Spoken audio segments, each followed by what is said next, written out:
आप सभी को हमारे हिंदी मस्ती भाई मंजीत सर के यूट्यूब चैनल में स्वागत है। मैं एक आपको अच्छा खुशखबरी सुनाने वाला हूं, जो कि हमारे हस्तकलाओं से लिखा गया एक लाजवाब नोट हिंदी का, जो कि उस हिंदी का नाम होगा हिंदी मस्ती बाई मंजीत सर। उस किताब का नाम रहेगा और कुछ ही क्षण में, मान के चलिए कुछ दिन, अगस्त है, आपको अगस्त समाप्त होते होते आपके पास वो किताबें उपलब्ध होगी।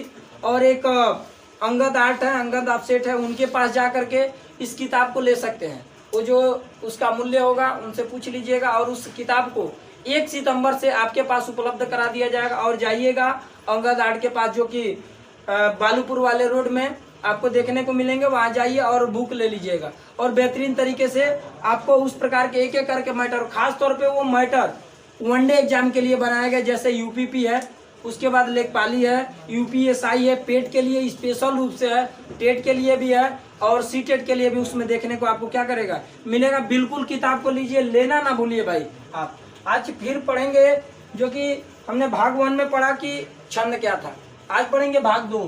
भाग 2 में ये देखने को मिलेगा हमको कि मात्रिक छंद का अभी तक इससे पहले हम गणना किए थे। अब ये देखेंगे कि मात्रिक छंद आखिर कितने प्रकार के होते हैं। तो आज जानिएगा मात्रिक छंद 3 प्रकार के होते हैं। पहला तो आपका देख लीजिए, ये मात्रिक छंद आपका पहला होता है सममात्रिक छंद, पहला होता है सममात्रिक छंद। दूसरा की मैं बात करूं विषम मात्रिक छंद, विषम मात्रिक छंद। और तीसरे की मैं बात करूं अर्ध सम मात्रिक छंद, ये अर्ध सम मात्रिक छंद। अब देखिएगा, अगर थोड़ा सा ध्यान पूर्वक से सोचा जाए, समझा जाए, देखिए मैंने बहुत बार बोला आपसे कि आप रटने का प्रयास ना करिए, आप बस केवल समझिए। शब्द का ज्ञान हो तो आपका परिभाषा अपने आप बनेगा, वो चाहे किसी भी सब्जेक्ट का हो। जैसे मैंने बोला सम, आपको पता होना चाहिए कि सम माने बराबर। मात्रिक छंद का मतलब अभी मैंने बताया ही आपको कि जिस छंद में मात्राओं की गणना की जाती है उसे मात्रिक छंद कहते हैं। यानी कि मात्रा तो गणना की जाएगी, लेकिन गणना करने पे अगर मामला बराबर बराबर का हो तो उसे क्या कहते हैं, सम मात्रिक। अभी ना समझिएगा सर जी, अगर 13 प्रत्येक में आ जाएगा तो आप कहिएगा सर ये तो 2 से कटबे नहीं करेगा, ये तो सम है या नहीं है। अरे भैया ये सम नहीं बोले हैं, हम बोले हैं कि जितने चरण होंगे उन सभी चरणों में अगर पहले चरण में 13 तो अगले में भी 13 होगा, अगले में भी 13, अगले में भी 13, इसको बोलते हैं सम मात्रिक। पहला बात ठीक, सम मात्रिक था। विषम मात्रिक में आप जानिए कि विषम का मतलब अलग अलग होता है, मात्रा का मतलब मात्रा, यानी कि जिस छंद में मात्राओं की गणना की जाए और मात्रा अलग अलग दिखे उसे हम कहते हैं विषम मात्रिक छंद। बात कर लेते हैं हम अर्ध सम मात्रिका। अर्ध माने आधा, सम माने बराबर, यानी कि जिस छंद में मात्राओं की गणना की जाए और आधा चरण में अलग आए और आधा चरण में अलग आए, इसी को कहते हैं अर्ध सम। आप कहेंगे कि आधा चरण, चाहे एक चरण होगा उसमें तोड़ के, अरे भाई ऐसा बात नहीं है। अगर 4 चरण है तो पहला, दूसरा, तीसरा, चौथा। आप ये सोचेंगे कि फे में अलग आ जाए, मान ला 13 आ गई, फे में मान ला 11 आ जाए, ऐसा संभव नहीं है।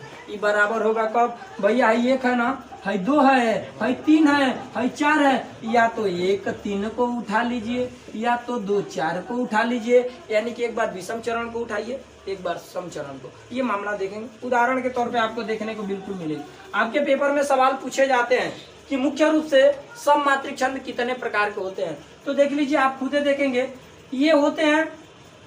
आप अगर आसानी से अगर हम देखें तो एक मैंने ट्रिक बनाया, सम 14 रूप, सम 14 रूप, सम 14 रूप। अब सम का मतलब होगा सम मात्रिक। मान लो तो भाई ये घुमा ले, तू मत घूमे, तन लिख दिया। सम का मतलब सम मात्रिक, चौ का मतलब चौपाई होगा, चौपाई। 2 से दोहा नहीं होता है, ये हमारा ट्रिक है भाई, है 2 से ना दोहा होता है जी, 2 से दोहा थोड़े होता है। ठीक, अबे तो हम पढ़े ना कि 2 का मतलब होता है देने वाला, 2 का मतलब होता है देने वाला, और छम का मतलब होता है समुचित रूप, यानी कि समुचित, किसी काव्य को समुचित रूप देने वाले को ही क्या कहते हैं, छंद कहते हैं। ये चौपाई है। ह से हर गीतिका होता है, हर गीतिका। और इसी में है भाई आपका हर गीतिका तो हो गया, इसी में क्या है गीतिका, तो इसी में लिख देंगे हम क्या, आप लिख देंगे इसी में गीतिका लिख देंगे। उसके बाद भैया आप लिखेंगे रो से रोला, रो से रोला। तो जब भी आपसे सवाल पूछे कि बताएं कि छंद मुख्य रूप से सममात्रिक छंद मुख्य रूप से कितने प्रकार के होते हैं, तो 4 प्रकार के, चौपाई, हर गीतिका, गीतिका और रोला। चौपाई में देखिए प्रत्येक चरण में 16-16 मात्राएं आएगी, चौपाई है। प्रत्येक चरण में 28-28 मात्राएं आएगी, तो हर गीतिका है। प्रत्येक चरण में 26-26 मात्राएं आएगी, तो गीतिका है। प्रत्येक चरण में 24-24 मात्राएं आएंगी, तो रोला है। आपका सवाल, मैं यूपी बोर्ड की बात करूं, क्लास 10th की बात करूं, तो आपसे एक सवाल रोला का पूछा जाता है और एक सवाल आपका सोल्ठा का पूछा जाता है। अगर रोला का लिखना चाहे, मैं बता दूं कि सममात्रिक में केवल कितने चरण होते हैं, 4। यदि 4 चरण से अधिक चरण आए तो आप समझ लीजिएगा विषम मात्रिक है। अगर आपको मैं बता दूं कि सममात्रिक में भी 4 चरण होते हैं, अर्ध सममात्रिक में भी 4 चरण होते हैं, लेकिन विषम मात्रिक चरण में आएंगे तो 4 से अधिक होगा। लेकिन एक लाजवाब सवाल बनेगा यहाँ से कि बताएं कि सममात्रिक छंद में कितने चरण होंगे, तो 4 चरण। बताएं अर्ध सममात्रिक छंद में कितने चरण, तो 4 चरण पूछेगा। विषम मात्रिक में बताएं 4 से यदि अधिक चरण हो तो वह किस छंद के अंतर्गत आएगा, तो वह छंद आता है विषम मात्रिक छंद में। मैं बता दूं कि आपका चौपाई प्रत्येक चरण में 16-16 मात्राएं होती है, हर गीतिका में 28-28, गीतिका में 26-26, रोला में 24-24। यानी कि अगर एक सवाल देखा जाए, लड़के बोलते सर जी हेमे गड़बड़ा जला, अरे काहे गड़बड़ाई, हर गीतिका बड़ा है तो बड़का वाला में बड़का बोल दिया, छोटका वाला में छोटका बोल दिया। ठीक है, बात कर लेते हैं चौपाई का। पहले केवल एक उदाहरण देखते चलेंगे सम में, ये देखेंगे मामला चौपाई का। चौपाई में क्या है आपका, ये देख लीजिए। जैसे कि आपको केवल याद रहे कि सममात्रिक छंद में सम 14 रो होता है, ठीक, याद रहे सम 14 रो, सममात्रिक, चौपाई, हर गीतिका, गीतिका और रोला। अगर जैसे मैं चौपाई का बात करूं तो परिभाषा देखिए, इंटर के लिए यही इंपॉर्टेंट है, इंटर में ये सवाल पूछे जाएंगे। आप निश्चिंत रहे चौपाई में। तो सवाल आपका क्या है, चौपाई आपको पता हो गया, ये सममात्रिक छंद क्लियर है, इसमें 4 चरण होते हैं, ये भी क्लियर है। अब आपने पढ़ा कि प्रत्येक चरण में 16-16 मात्राएं हैं, तो फिर भाई परिभाषा रटने की कोई आवश्यकता नहीं है, बस केवल आप याद कर सकते हैं कि यह एक सममात्रिक छंद है, इसमें 4 चरण होते हैं, इसके प्रत्येक चरण में 16-16 मात्राएं होती हैं, तो उसे क्या कहते हैं, चौपाई कहते हैं। अब आप कहेंगे ये सर जी दिखाइए इसको, हम कहेंगे ये बाबू देख लेंगे। आपसे सवाल तो इससे पहले आपको 9-10 में सवाल पूछे जाते हैं, केवल ये कि उदाहरण सहित परिभाषित कीजिए। लेकिन इंटर में लिंटर होने के लिए जब आप जाएंगे ना, तो सवाल आपसे पूछा जाता है कि बताएं कि चौपाई का उदाहरण सहित लक्षण दीजिए। आप कहेंगे ससुरा लक्षण का होता है ना जी, देखिए ना लक्षण भी होता है। ये सवाल आपसे यूपीपी में पूछा हुआ क्वेश्चन है कि चौपाई किस छंद के अंतर्गत आता है, तो ऑप्शन ए बना करके देगा विषम मात्रिक, ऑप्शन बी बना के देगा सम मात्रिक, ऑप्शन सी बना करके देगा अर्ध सम मात्रिक और डी बना के देगा मात्रिक छंद। तो ध्यान रहे, लड़का जानेगा कि भैया सर जी बताए कि सम मात्रिक, अरे बाबू थोड़ा नीचवा देखो ना, इनके बाबूजी का नाम है, मात्रिक छंद में ना भैया सम मात्रिक आता है, इसलिए आप सही हमेशा कराएगा मात्रिक छंद में। हाँ, अगर मात्रिक छंद नहीं है, कोई और छंद है, तो बिल्कुल आपका सही होगा सम मात्रिक एक छंद। इस प्रकार का सवाल ये पूछा जाता है। एक सवाल पूछा जाएगा कि जिस छंद के प्रत्येक चरण में 16-16 मात्राएं होती हैं, वह कहलाता है, क्या बोलते हैं, वह कहलाता है दोहा, रोला, चौपाई, हर गीतिका। तो आप पढ़े होंगे कि चौपाई में 16-16 मात्राएं होती है, तो इसलिए आपका चौपाई है। जैसे इसका उदाहरण के तौर पे आप ये समझ लीजिए, जैसे अगर मैं बोलूं कि जय हनुमान ज्ञान गुण सागर,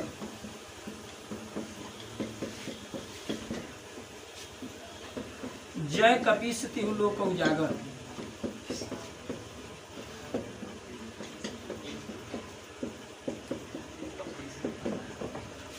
रामदूत अतुलित बलधामा,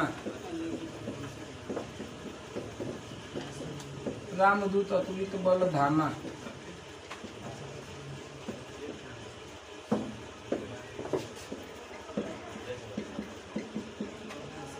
अंजनी पुत्र पवन सुत नामा।